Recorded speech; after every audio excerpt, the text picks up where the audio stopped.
In Europe, put bluntly, the only correspondence with the US that I see is that there is a large market.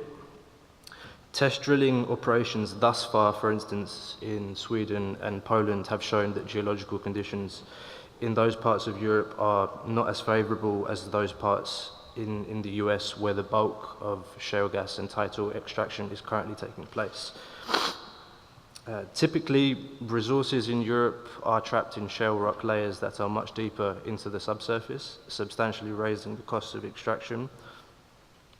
Now, I'd sum this part up briefly by saying that the debate within Europe mainly focuses on environmental concerns that have been linked to shale gas extraction, though increasingly industrial competitiveness has risen on the political agenda in view of the new 2030 energy and climate framework.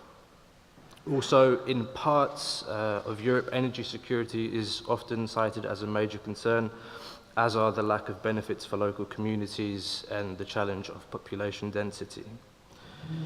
In general, again, it is my sense that the European debate is completely polarized, and there is a huge vacuum between the proponents and opponents. And it's interesting what Mr. Crooks said earlier, that if you read about shale gas in the press, you don't really read about shale gas, you read about fracking. And that's become I could say, fear-mongering word when you're talking about shale gas. Now, since I don't want to be completely negative on the outlook, I would like to add that, in my view, it might be the case of the United Kingdom that turns out to be exemplary for unconventionals.